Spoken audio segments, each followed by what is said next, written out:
In 1803, the United States purchased the territory of Louisiana from France.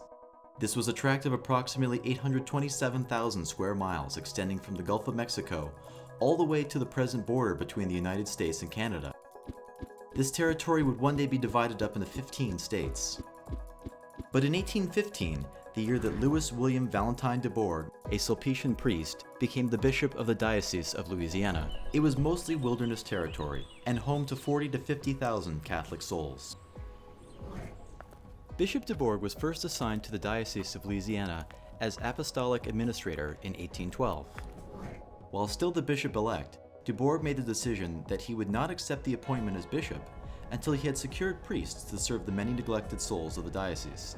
He told Pope Pius VII, "Holy Father, without the help of some priests, I feel I should no longer have the strength to bear the formidable burden of a diocese so vast that it is almost unlimited. I shall therefore be obliged to resign it." Bishop de Bourgh traveled to Rome in 1815 in order to recruit priests to return with him to Louisiana.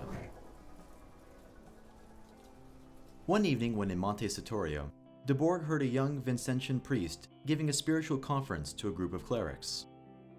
So deeply impressed was the bishop-elect that he resolved to have this priest, and perhaps more of his community, for his sparsely settled diocese. The young priest's name was Felix De Andreis. Father De Andreis was a member of the Congregation of the Mission, also known as the Vincentian Order of Priests. The Congregation of the Mission was founded by St. Vincent de Paul in January of 1617. At the beginning, the primary mission of the Vincentians was the evangelization and care of the poor, especially those in the most rural of places. Through its popular missions, the priests of the congregation would provide the rural poor with an understanding of the Catholic faith and promote their participation in the sacraments, especially the sacraments of penance and Eucharist. As time went on, and in answer to divine providence, the Vincentians added other ministries to their mission, including the education and training of clergy. St. Vincent first sent his priests to Rome in 1631 as a way of having direct communications with the Holy See. By 1659, the Vincentians were able to find a permanent residence in the Monte Satorio district of Rome. Father Felix De Andreis was sent to Monte Satorio in 1806 to teach theology. He soon became integral to the program of seminary formation. One of his students, Joseph Rosati, said of Father De Andreis, "He longed to transmit to their hearts a heavenly fire that would make them fervent apostles for the infidel souls to which they were destined."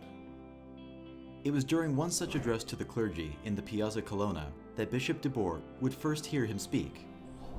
This was to be the starting point of the American Vincentian mission. De Andreis had long wanted to serve in the foreign missions, particularly in China or America. When Bishop-elect de Bourgh spoke to the young priest and asked him to accompany him to the United States, primarily to establish a seminary in Louisiana, De Andreis enthusiastically agreed. 2 days later, de Bourgh had an audience with Pope Pius VII and received final approval for De Andreis and 5 or more other Vincentians to go to Louisiana. Father De Andreis particularly remembered his student, Joseph Rosati. He wrote to him about the mission to America, and Rosati agreed to join. A contract was made between the Bishop of Louisiana and the Vincentians on September 27, 1815. The provision stated that the missionaries would accompany Bishop de Bourgh as subjects of the Congregation of the Mission to form an establishment in his diocese. On October 14, 1815, Bishop de Bourgh gathered his little company of missionaries who would soon depart from Rome. In the initial agreement with Bishop de Bourgh, the Vincentians would establish their seminary in New Orleans, located in southern Louisiana. It would be necessary for the missionaries to study French. To facilitate this, the first destination on their journey to America would take them to Toulouse in France. The missionaries departed from Rome in 2 groups. De Andreis traveled with the group by sea, and Rosati would travel over land. The journey by sea took more than 2 months, and the missionaries arrived at Toulouse on January 19, 1816. Rosati and his small band went to France by way of the Alps, a perilous journey in the depth of winter. They joined their fellow missionaries at Toulouse on January 25, 1816. They soon set out again for Bordeaux, where they were to await the arrival of Bishop de Bourg. They arrived in Bordeaux in early February. The missionaries stayed in Bordeaux for more than 4 months, during which they studied French. The priests had been given permission by the local bishop to carry on priestly ministry within the diocese. They spent their time ministering and preaching in the local parishes. On April 24th, a letter arrived from Bishop de Bourg informing the missionaries that he would not be traveling with them to America, and announced a new destination for them once they got there. Originally, the Vincentians were to travel to New Orleans, located in Lower Louisiana, and establish a seminary. But Bishop de Bourg had changed the location of his see to St. Louis, a city located in Upper Louisiana and more than 1,200 miles north of New Orleans. Knowledge of the English language would now be as important to the mission as French. The missionaries would have to undertake the study of a new and complex language. Bishop de Bourg finally arrived in Bordeaux on May 22, 1816, with more young men bound for America as missionaries. Arrangements were made for them to sail on a ship called the Ranger. They weighed anchor on June 12th or 13th. On board were 13 missionaries. In anticipation of the journey, Father De Andreis wrote to his superior, Father Zaccardi. In the letter he said, "We shall go to Philadelphia or Baltimore, and thence by land some 800 leagues through the woods among mosquitoes, wolves, bears, panthers, rattlesnakes, and savages more furious than the wild beasts themselves. We shall be obliged to sleep under trees, making large fires around in order to keep off intruders." Before boarding the ship, they made one last break with their pasts. They laid aside their cassocks and donned the black suits and round hats that were characteristic of the American clergy. The group quickly turned the ship into a floating seminary. Spiritual exercises were held with regularity, and classes were given in theology and English. Sea voyages in that age were dangerous and uncomfortable, and this one was no exception. Some were afflicted by seasickness, and they encountered at least one serious storm. The missionaries made a novena to St. Vincent and fasted. Their prayers were answered. On July 26, 1816, they arrived safely at Baltimore. De Andreis wrote, "Our first impulse on landing was to kneel and kiss the ground, but the place where we disembarked was so crowded that we deferred doing that." The band had landed in a foreign country with a limited command of the local language and 80 pieces of baggage. They were quickly welcomed and helped by the Sulpicians of St. Mary's Seminary. Some lodged at the seminary, while others were given hospitality in 2 local parishes. Following instructions he had received from Bishop de Bourg, De Andreis immediately wrote to Benedict Joseph Leger, also a Sulpician and Bishop of Bardstown, Kentucky. Leger quickly replied, urging the group to come to Kentucky before the onset of winter. The Sulpicians at St. Mary's took up a collection in the city to help with expenses of the journey and donated some books for the proposed seminary. De Andreis made preparations for departure. The band was again divided into 2 groups. The first, under the leadership of Brother Blanca, was to go on foot to Pittsburgh together with the wagons carrying the baggage. They departed on September 3, 1816. The second group, led by De Andreis, left by stagecoach a week later. The journey, as described by De Andreis, was harrowing. The roads were primitive and dangerous. At one point, 2 companions became lost. At another, a landslide almost killed them all. The climax came when the stage driver decided that he could not cross the flooded Juniata River and left his passengers at an inn. They eventually crossed by canoe and caught another stage on the other side. For the last segment of their trip, they were compelled to abandon the stagecoach altogether, put their possessions in a wagon, and walk to Pittsburgh. It had taken them 9 days to cover 240 miles. It is small wonder that De Andreis admitted to feelings of melancholy as he recalled the warmth and beauty of Rome. Though they were well received and lodged by both Catholics and non-Catholics in Pittsburgh, they were delayed there because Brother Blanca had not arrived with the baggage.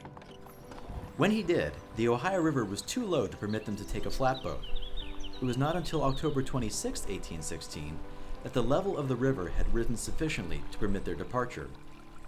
The flatboat was immediately converted into another floating seminary, with a fixed schedule of spiritual exercises and classes. The missionaries had come to enjoy the beauties of the new country and stroll the riverbanks during stopovers. Rosati admired the color and variety of American birds, though he considered their song inferior to those of Europe.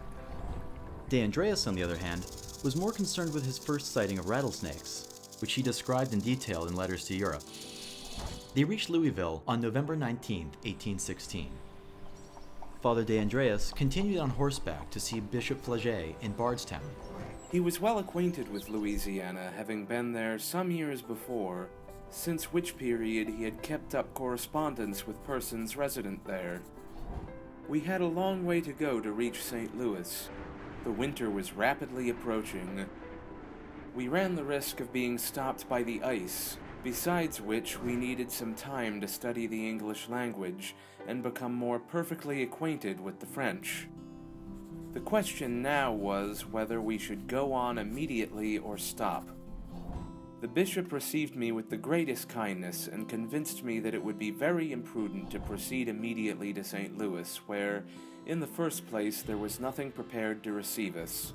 We therefore resolved to accept the generous offers of Bishop Flaget and to stop a while at his seminary of St. Thomas, about 4 miles from Bardstown.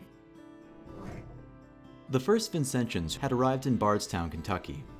As it turned out, they spent almost 2 years there. They studied theology, French, and English, and the priests ministered to Catholics scattered throughout Kentucky and Indiana. During their time in Bardstown, Father De Andreis wrote to his superior, Father Siccardi, about their ministry. The life of a missionary in this country is pretty hard. He must be constantly on horseback, finding his way here and there through immense woods to visit the sick and attend the congregations. Sometimes he's obliged to go 30 or 40 miles to see a sick person. The congregations are what we call parishes. The people assemble in cabins built of the trunks of trees, laid one upon the other, the interstices being filled up with clay. These are our churches, without pictures or ornaments of any kind, provided merely with a poor wooden altar. They are scattered about amongst the woods, and on festival days, Catholics, and not infrequently Protestants too, for 10 or 15 miles around gather within their walls. All come on horseback, and it is really amusing to behold the surrounding woods filled with horses, and to hear them neighing as if a regiment of cavalry were in the vicinity. Confessions take up the greater part of the morning. Mass is said or sung, a sermon or homily is preached, and then follow the baptisms, generally very numerous. The sick must be visited, and the poor priest, worn out with fasting, fatigue, the journey and the heat, has at length to beg his dinner here or there. This meal usually consists of some cornbread, beefsteak, and water, without wine, vinegar, soup, or oil. Sometimes he is obliged to say 2 masses and to preach in places far apart, for the people are very much dispersed. There are neither small towns or villages. You see no peasantry or servants. Priests are all too few for the work that has to be done, and they can barely attend to the wants of Catholics. How many die without a priest and are buried without his ministry?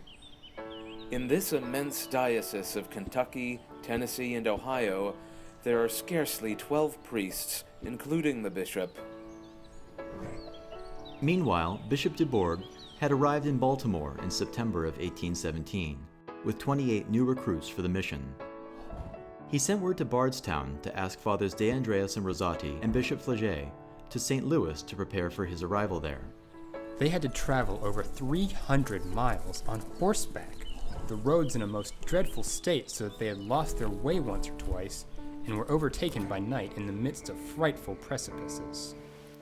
Another day they were drenched by rain without having any means of drying their garments.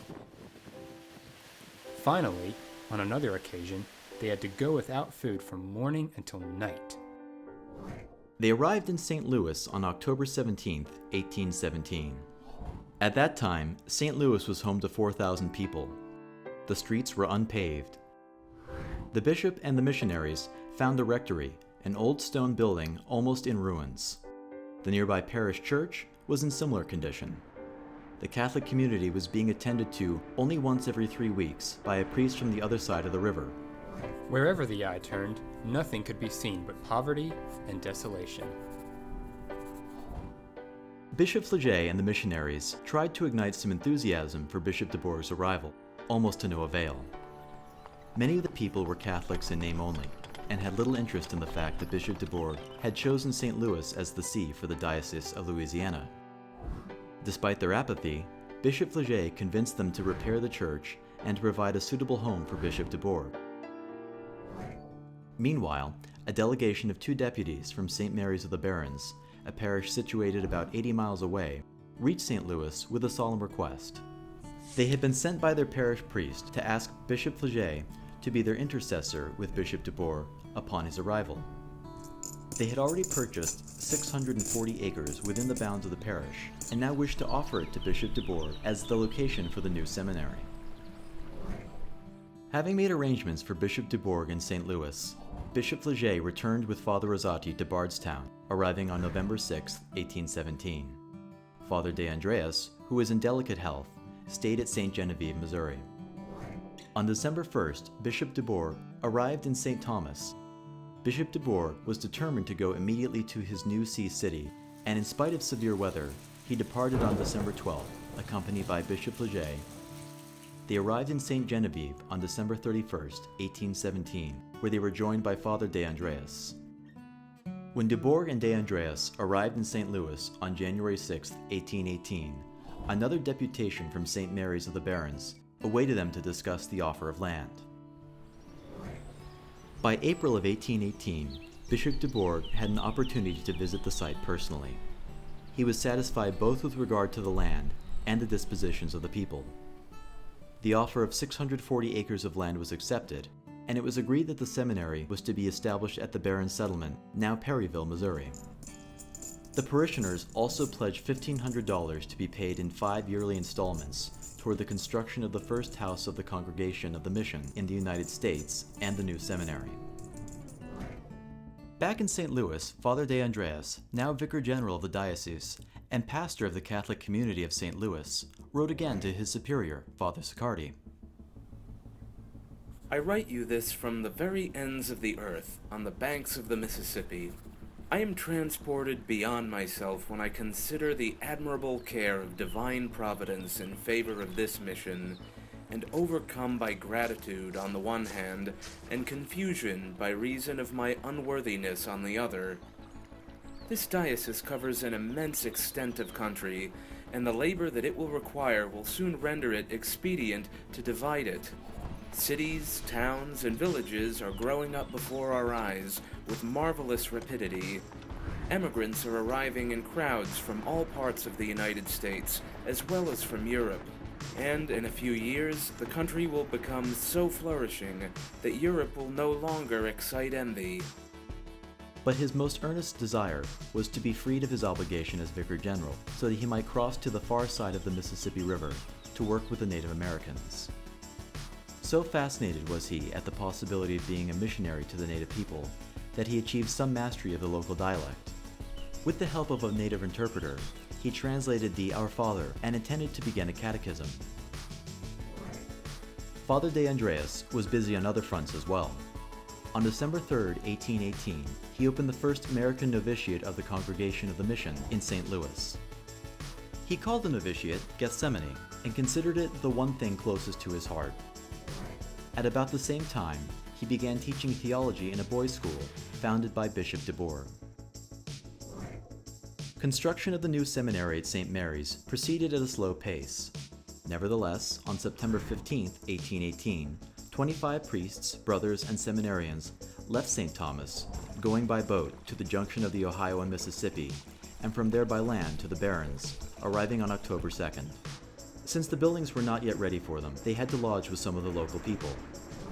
The first structure built was a small log cabin, which is still preserved under a shelter on the grounds of the present-day Shrine of the Miraculous Medal. Eventually, 3 log cabins were constructed. From its beginnings, St. Mary's of the Barrens operated as the diocesan seminary for the entire territory of Louisiana. It was incorporated by the state of Missouri in 1823 and empowered to grant degrees in 1831.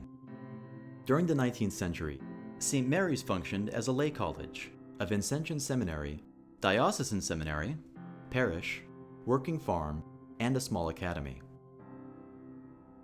Within a decade of the foundation of the seminary, the Vincentians began to expand across the United States.